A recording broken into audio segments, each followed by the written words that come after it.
Hello viewers, আসসালামু আলাইকুম। তো আজকে নতুন আরেকটি প্যাটার্ন পিকক ফেদার্স বা ময়ূর পাখা প্যাটার্ন নিয়ে আপনাদের সামনে হাজির হলাম। এটা মূলত নুই শিবরি স্টিচ রেসিস্ট। তো আমি কাপড়টিকে আগে থেকেই ভাঁজ করে সেলাই করে নিয়েছি।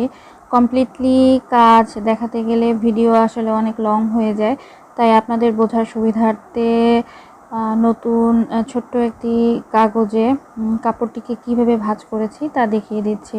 তো কাপড়টিকে প্রথমে লম্বালম্বি ধরে নিয়ে এভাবে 4 ভাঁজ করে নিতে হবে। তারপর ময়ূর পাখা প্যাটার্নটি এঁকে নিতে হবে।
কাপড়টিকে আমি কিভাবে বেঁধেছি তার ভিডিওটি আসলে মিসিং হয়ে গিয়েছে। তো ভিডিওতে দেখতেই পাচ্ছেন আমি কিভাবে সুতাগুলোকে টেনে বেঁধে নিয়েছি। তো এখন আমি রং করছি। তো আমার এখানে 1.5 গজ কাপড়। তো ভ্যাটের ক্ষেত্রে এখানে হাফ তোলারও কম পরিমাণ রং লাগে, তবে একটি কামিজ করতে গেলে আপনাকে 1 তোলা পরিমাণ রং ইউজ করতে হবে।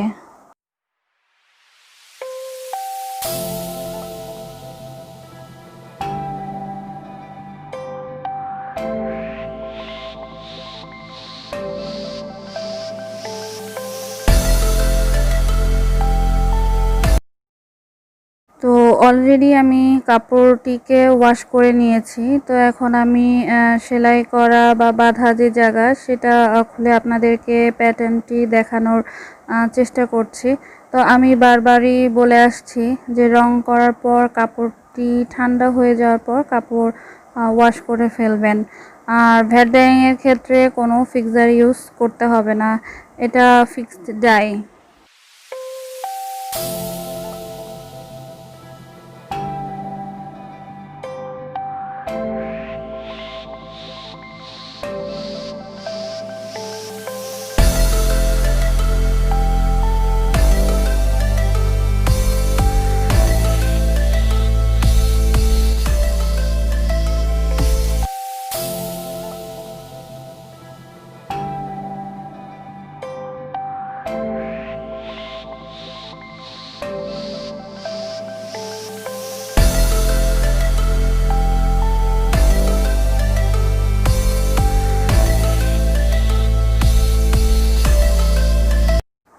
এই হচ্ছে আমার পিকক ফেদার্স বা ময়ূর পাখা প্যাটার্ন বা ডিজাইন।